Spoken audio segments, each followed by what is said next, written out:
हरे कृष्णा मित्रों, सुप्रभात। आशा करता हूँ आप सब सकुशल होंगे।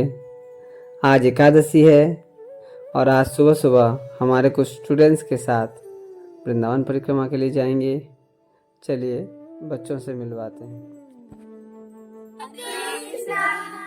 आज हम कहाँ जा रहे हैं? हरे कृष्णा हरे कृष्णा।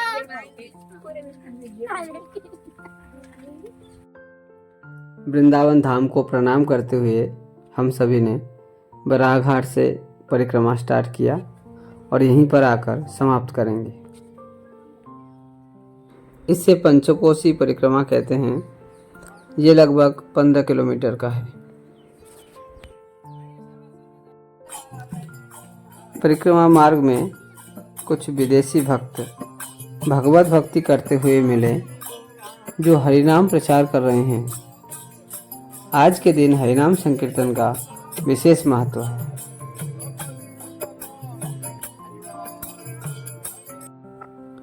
एकादशी के दिन सभी वृंदावन वासी भक्त वृंदावन परिक्रमा करते हैं। बाहर से भी अनेक भक्त परिक्रमा के लिए आते हैं। मान्यता है कि परिक्रमा लगाने से हमारे सभी पाप नष्ट हो जाते हैं। राधा रानी और कृष्ण भगवान प्रसन्न होकर भक्तों के सभी इच्छाएं पूर्ण करते हैं। आगे चलकर हम कालीदह पहुँचे, जहाँ भगवान श्री कृष्ण ने काली नाग को दमन किया था। उसके बाद श्री राधा मदन मोहन जी का मंदिर आता है, जो कि वृंदावन का सबसे ऊंचा तथा पुराना मंदिर है। ये 16वीं शताब्दी का माना जाता है। ब्रज के 6 गोस्वामियों में अनन्यतम श्री सनातन गोस्वामी पाद के करकमलों द्वारा यह मंदिर स्थापित है। परिक्रमा करते हुए आप यहाँ कुछ समय विश्राम कर सकते हैं, परंतु बंदरों से सावधान रहिएगा। राधा मदन मोहन लाल की जय। यह द्वादश आदित्य टीला है। यहाँ से परिक्रमा का दृश्य आप देख सकते हैं। परिक्रमा करते हुए भक्तों को भी आप यहाँ से स्पष्ट देख सकते हैं। कभी जमुना जी की धारा इस मंदिर के सीढ़ियों को छूते हुए बहती थी। मंदिर का परिक्रमा करते हुए सनातन गोस्वामी पाद की समाधि को प्रणाम करके हम आगे चलें। आगे परिक्रमा करते हुए हमें परिक्रमा वाले संत मिले। बाबा रेगुलर वृंदावन की 5 परिक्रमा करते थे। हमें देखते ही कृपा भरी दृष्टि से हमें आशीर्वाद दिए। फिर कुछ भगवान की बातें हुई और हम आगे चले। बांके बिहारी मंदिर क्रॉस करके हम पहुँचे श्री चैतन्य महाप्रभु जी का बैठक स्थान का और एक नाम इमली तला भी है, जहाँ एक इमली का वृक्ष था। जब श्री चैतन्य महाप्रभु वृंदावन आए थे तो इस वृक्ष के नीचे विश्राम किए थे। सो हम भी यहाँ कुछ समय बैठे और प्रभु के दर्शन किए।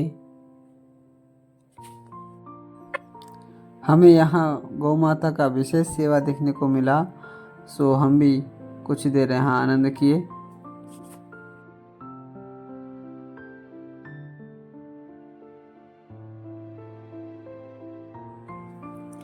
फिर बाहर आकर हमने भी गौ माता को चारा डाला। हमें गौ माता की निरंतर सेवा करते रहना चाहिए। गौ माता धरती की स्वरूप है। गौ सेवा करने से भगवान राधा गोविंद जी बहुत ही प्रसन्न होते हैं। आप सभी भक्तों से निवेदन है, आपको जब जब अवसर मिले तब तब ब्रज के प्राणियों की सेवा करनी चाहिए। ये भी ब्रजवासी है। ब्रज सौंदर्य का अनमोल हिस्सा है।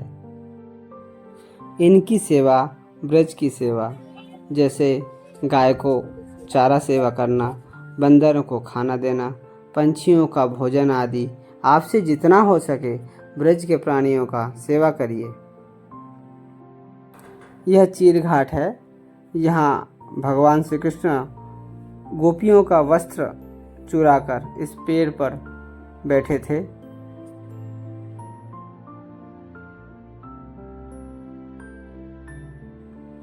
हम जमुना जी आ चुके हैं। जमुना मैया में बहुत से भक्त स्नान कर रहे हैं, कुछ लोग विश्राम कर रहे हैं, कुछ बच्चे झूला झूल रहे हैं। यहाँ का दृश्य बहुत ही सुंदर है। आपको नाव दिख रहे होंगे, आप नाव में यहाँ जमुना जी घूम भी सकते हैं और आप दर्शन करिए। इससे आगे जाकर हम जमुना मैया की दर्शन करेंगे।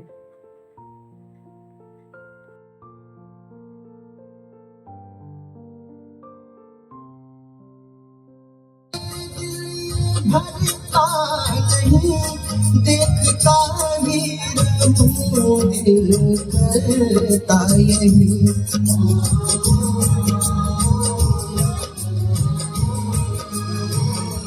जितना देखूं तुझे दिल भरता नहीं, देखता ही रहूं दिल। यह केसी घाट है। यहाँ हम कुछ देर विश्राम किए, बच्चों ने आनंद किया। यहीं पर केसी घाट में ही आप प्राचीन महादेव जी का मंदिर दर्शन कर सकते हैं।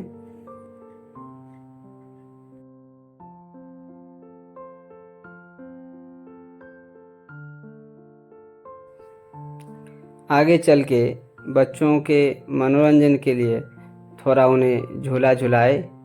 फिर हम आगे चले, केसी घाट छोड़ के सुदामा कुटी पहुँचे और सुदामा कुटी से आगे चलते हुए हमें श्री जगन्नाथ महाप्रभु का दर्शन मिला। उनके मंदिर दर्शन करके हम आगे चले।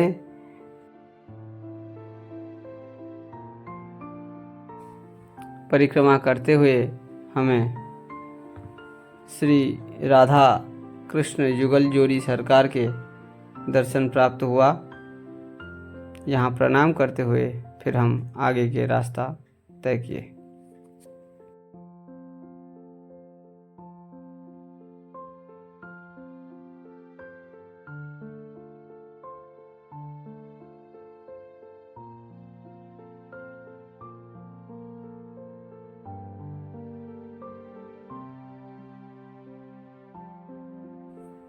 यह विश्राम बट है। यहाँ बट वृक्ष के नीचे कभी चैतन्य महाप्रभु विश्राम किए थे, तो इसका नाम विश्राम बट पड़ा है। यहाँ पर जगन्नाथ मंदिर है। श्री जगन्नाथ महाप्रभु जी यहाँ विराजते हैं। यह कलियुग के राजा हैं। महात्मा ये है, जो कलियुग में श्री जगन्नाथ रथ यात्रा के समय भगवान जगन्नाथ के रथ को स्पर्श करता है और उनके रथ को खींचता है, तो उसे साक्षात वैकुंठ की प्राप्ति होती है। भगवान श्री कृष्ण ही जगन्नाथ रूप में कलियुग में भक्तों को दर्शन देते हैं। आगे परिक्रमा मार्ग को नगर पालिका द्वारा भगवान श्री कृष्ण के बाल लीलाओं का चित्रकारिता के साथ परिक्रमा मार्ग को सजाया जा रहा है। बहुत ही मनोरम दृश्य है।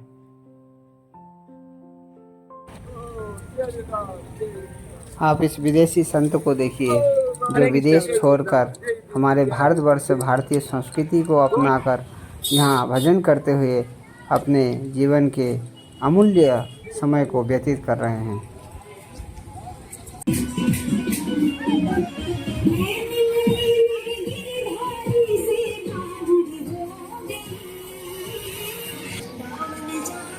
परिक्रमा में भक्तों के साथ आनंद करते हुए हम आगे बढ़े। आगे नीम करोड़ी बाबा का आश्रम हमें दर्शन करने को मिला और उससे आगे हमें गोरेदाऊ जी का दर्शन करेंगे। भगवान साक्षात गोरेदाऊ जी के स्वरूप में यहाँ विराजते हैं। गोरेदाऊ जी महाराज की जय।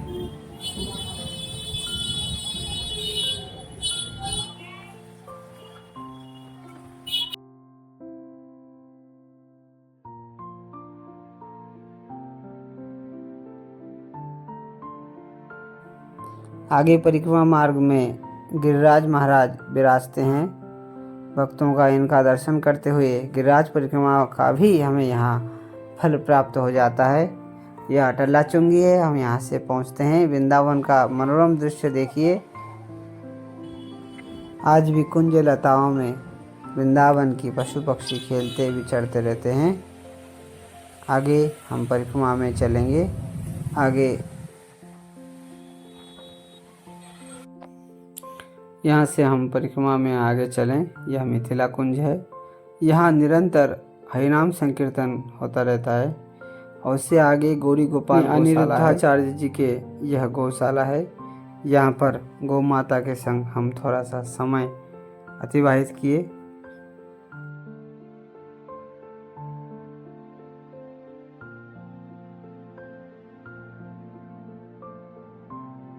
यहाँ से हम अनिरुद्धाचार्य जी के आश्रम को आए। यहाँ पर भक्तों के लिए निःशुल्क भोजन की व्यवस्था है। और ये देखिए यहाँ कितने भक्त लोग यहाँ इस तपती गर्मी में यहाँ विश्राम कर रहे हैं। महाराज जी का कथा यहीं होता है और यहीं भक्त लोग विश्राम भी कर रहे हैं। इससे आगे हम परिक्रमा को चलेंगे और ये हम बाराघाट पहुंच चुके हैं। यहीं पर हम परिक्रमा समाप्त करेंगे। वृंदावन धाम को प्रणाम करते हुए भगवान से प्रार्थना करते हैं कि वे अपने चरणों की भक्ति प्रदान करें। वीडियो अच्छा लगा हो तो सब्सक्राइब करें, जिससे कि हम आगे भी आपको ब्रजमंडल के और भी स्थानों का दर्शन करा सकें। राधे राधे। हरे कृष्णा हरे